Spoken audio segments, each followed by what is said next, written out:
ஆதியாகமம் 27ஆம் அதிகாரத்தில் 26வது வசனத்திலிருந்து 29வது வசனம் வரைக்கும் நம்ம வாசிக்க போகிறோம். ஆதியாகமம் 27ஆம் அதிகாரத்தினுடைய 26வது வசனத்திலிருந்து 29வது வசனம் வரைக்கும். அப்பொழுது அவன், எல்லாரும் சேர்ந்து வாசிக்கலாமா? அப்பொழுது அவன் தகப்பனாகிய ஈசாக்கு அவனை நோக்கி, என் மகனே, நீ கிட்ட வந்து என்னை முத்தம் செய் என்றான். அவன் கிட்ட போய் அவனை முத்தம் செய்தான். அப்பொழுது அவனுடைய வஸ்திரங்களின் வாசனையை மோர்ந்து, இதோ என் குமாரனுடைய வாசனை கர்த்தர் ஆசீர்வதித்த வயல்வெளியின் வாசனையை போல் இருக்கிறது. தேவன் உனக்கு வானத்து பனியையும் பூமியின் கொழுமையையும் கொடுத்து மிகுந்த தானியத்தையும் திராட்சரசத்தையும் தந்தருளுவாராக. ஜனங்கள் உன்னை சேவிக்கவும் ஜாதிகள் உன்னை வணங்கவும் கடவார்கள். உன் சகோதரருக்கு எஜமானனாயிருப்பாய். உன் தாயின் பிள்ளைகள் உன்னை வணங்குவார்கள். உன்னை சபிக்கிறவர்கள் சபிக்கப்பட்டவர்களாகவும் உன்னை ஆசீர்வதிக்கிறவர்கள் ஆசீர்வதிக்கப்பட்டவர்களுமாய் இருப்பார்கள் என்று சொல்லி அவனை ஆசீர்வதித்தான். ஆமென். ஆண்டவருடைய பிள்ளையை தான் நேசிக்கிற ஒரு பிள்ளைக்கு அப்படின்னா, தன்னுடைய சொந்த மகனுக்கு ஒரு தகப்பனார் கொடுக்கிற ஒரு ஆசீர்வாதத்தை தான் இந்த இடத்துல நம்ம வாசித்தோம். ஆனா தான் ஆசீர்வதிக்கப்பட போகிறவன் யார் அப்படின்னு தெரியாது. ஏன்னா ஈசாக்குக்கு கண்கள் தெரியல, அவனுடைய கண்கள் மூடப்பட்டிருந்தது. அவன் யார் முன்னாடின்னு தெரியாம அவனுடைய கரத்தினால ஆசீர்வதிக்கிறான்.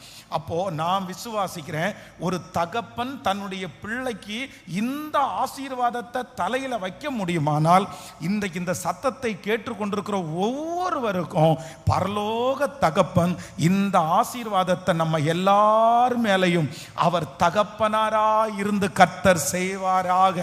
எல்லாருடைய தலையின் மேலையும் கையை வச்சுக்குங்க. தலையில கையை வச்சு இந்த வசனத்தை இப்பொழுது வாசிக்க போகிறோம். ஆமென். அவன் கிட்ட போய் அவனை முத்தம் செய்தான். அப்பொழுது அவனுடைய வஸ்திரங்களின் வாசனையை மோர்ந்து, இதோ என் குமாரனுடைய வாசனை கர்த்தர் ஆசீர்வதித்த வயல்வெளியின் வாசனையை போல் இருக்கிறது. தேவன் உனக்கு வானத்தின் பனியையும் பூமியின் கொழுமையையும் கொடுத்து மிகுந்த தானியத்தையும் திராட்சரசத்தையும் தந்தருளுவாராக. ஜனங்கள் உன்னை சேவிக்கவும் ஜாதிகள் உன்னை வணங்கவும் கடவார்கள். உன் சகோதரருக்கு எஜமானனாயிருப்பாய். உன் தாயின் பிள்ளைகள் உன்னை வணங்குவார்கள். உன்னை சபிக்கிறவர்கள் சபிக்கப்பட்டவர்களும் உன்னை ஆசீர்வதிக்கிறவர்கள் ஆசீர்வதிக்கப்பட்டவர்களுமாய் இருப்பார்கள் என்று சொல்லி கர்த்தர் உங்களையும் உங்கள் பிள்ளைகளையும் குடும்பத்தையும் ஆசீர்வதிப்பாராக. நீங்கள் கர்த்தரால் ஆசீர்வதிக்கப்படுவீர்களாக. தேவனுடைய வலதுகரம் உங்கள் தலையின் மேல் வைக்கப்பட்டு அவர் வலதுகரத்தை வைத்து இன்று ஒரு தகப்பனாக இருந்து இந்த ஆசீர்வாதத்தை உங்கள் தலையின் மேல் கர்த்தர் வர்ஷிக்க பண்ணுவாராக. ஹல்லேலூயா. ஆமென். கர்த்தர் நல்லவர். அந்த வசனத்துல தன்னுடைய தகப்பனார் ஆசீர்வதிக்கும் போது, இதோ என் குமாரனுடைய வாசனை கர்த்தர் ஆசீர்வதித்த வயல்வெளியின் வாசனையை போல இருக்கிறது. அப்ப நான் விசுவாசிக்கிறேன், ஆண்டவர் இன்னைக்கு உங்க தலை மேல கையை வச்சு ஆசீர்வதிக்கிற முதல் பிளஸிங் என்ன அப்படின்னா, வயல்வெளியின் வாசனை. வயல்வெளியின் வாசனை என்ன அப்படின்னு சொன்னா, அங்கே வயல்வெளியில வருமானம் பெறுகிற இடம். தான் திருப்தியாய் சாப்பிடுவதற்கு, சுகமாய் வாழ்ந்திருப்பதற்கு, பஞ்சமுள்ள காலத்திலையும் போஷிக்கப்படுவதற்கு, யாரிடத்திலையும் கையேந்தாம யாரிடத்திலையும் எதிர்பார்க்காம நிரம்பி வழிகிறது வயலிலிருந்து வருகிறது. அப்ப ஆண்டவர் முதல்ல உங்களை ஆசீர்வதிக்கிறார். கர்த்தர் இனி உங்கள் வருமானத்தை கர்த்தர் ஆசீர்வதிக்க போகிறார். உங்க கையின் பிரயாசத்தை ஆண்டவர் ஆசீர்வதிக்க போகிறார். இன்னைக்கு இந்த ஃபாதர்ஸ் டேக்கு எல்லாருக்கும் தகப்பனா இருக்கிற முதற் காரணனார் அந்த தகப்பன் நம் தலையின் மேல் கை வைத்து வயல்வெளியின் ஆசீர்வாதத்தை நமக்கு நம்புறவங்க நல்ல கரங்களை தட்டி ஹல்லேலூயா, ஹல்லேலூயா. இந்த வருஷத்திலிருந்து ஆரம்பமாகிறது கர்த்தர் உங்களுக்கும் எனக்கும் வைத்திருக்கிற வயல்வெளியின் ஆசீர்வாதத்தை. ஹல்லேலூயா. அடுத்த வசனத்தை வாசிக்கும் போது, இரண்டாவது, தேவன் உனக்கு வானத்தின் பனியையும் பூமியின் கொழுமையும் மிகுந்த தானியத்தையும் திராட்சை ரசத்தையும் கர்த்தர் தருவாராக. இரண்டாவது ஆசீர்வாதம். மூன்றாவது, உன்னை சேவிக்கவும் ஜனங்கள் உம்மை சேவிக்கவும் ஜாதிகள் உங்களை வணங்கவும் கடவார்கள். இந்த பிளஸிங்க மூன்றாவது கர்த்தர் தருகிறார். நான்காவது, உன் சகோதரனுக்கு நீ எஜமானனாய் இருப்பாய். கைகளை தட்டி. நம்பர் 4, உன் தாயின் பிள்ளைகள் உன்னை வணங்குவார்கள். நம்பர் 5, உன்னை சபிக்கிறவர்கள் சபிக்கப்பட்டவர்களும் உன்னை ஆசீர்வதிக்கிறவர்கள் ஆசீர்வதிக்கப்பட்டவர்களுமாய் இருப்பார்கள். இந்த ஆசீர்வாதம் நாம் அத்தனை பேருடைய தலையின் மேலும் கர்த்தருடைய வருகை வரைக்கும் இருப்பதாக. கரங்களை தட்டி ஆமென் சொல்லுவோம். ஆமென்.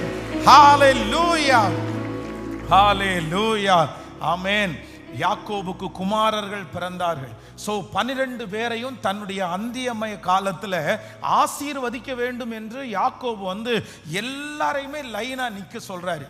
ஆனா இத ஃபர்ஸ்ட் முதல்ல ரூபனை அவர் ஆசீர்வதிக்க போறாரு. அவருடைய மனசுல தன்னுடைய பிள்ளைய ஆசீர்வதிக்கணும்னு தான் அவங்கள கூப்பிட்டாரு. அதற்காக தான் தன்னுடைய வயது காலத்துல நிக்க சொன்னாரு. ஆனா ரூபனை பார்த்த உடனே அவருக்கு என்ன தோணுது அப்படின்னா, அவன் செஞ்ச தப்பு மட்டும்தான் கண்ணுக்கு முன்னாடி நிக்குது. இன்னும் மோசமானவனாச்சே, என்னுடைய மஞ்சத்திலே அவன் கை வச்சவன் இல்ல. உடனே ஆசீர்வதிக்கணும்னு வந்தவர் அவனுடைய கேரக்டரை பார்த்து, அவனுடைய விழுகையை பார்த்து, தண்ணீரை போல் தளம்பினவனே நீ மேன்மை அடைய மாட்டாய் அப்படின்னு ஆசீர்வதிக்க வந்தவர் அந்த மாதிரி ஒரு வார்த்தையை சொல்றாரு. ஆனா மோசையினுடைய காலத்துல வேதம் சொல்லுகிறது, மோசே இந்த ரூபனுக்காக அவர் தரப்புல நிக்கிறார். இல்ல, அவங்க அப்பா ஆசீர்வாதத்திற்கு பதிலாக அவனுடைய குணத்தை பார்த்து, கேரக்டரை பார்த்து சாபத்தை வச்சுட்டாரு.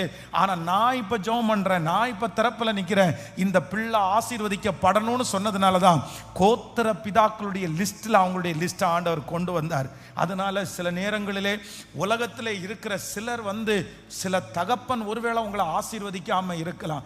எங்க அப்பா சாபம் தான் நிறைய விட்டுருக்கிறாரு, எங்க அப்பாவுக்கு நான் பிடிக்காத பிள்ளை, எங்க அப்பா எனக்கு ஒண்ணுமே வச்சுட்டு போகல. ஆனால் நான் விசுவாசிக்கிறேன், பரலோக தகப்பன் உங்களுடைய கேரக்டரை பார்த்து உங்களை சபிக்கிற தேவன் அல்ல. நீங்கள் மனம் திரும்புவீர்களே ஆனால் உங்களுடைய பாவத்தை கடலின் ஆழத்திலே போட்டு, உங்களுடைய அக்கிரமத்தை முதுகுக்கு பின்பாக கத்தர் போட்டு உங்களை ஆசீர்வதிக்கிற ஒரு நல்ல தேவன் இருக்கிறார். அவர் ஆசீர்வதிக்கிற ஒரு நல்ல தகப்பன்.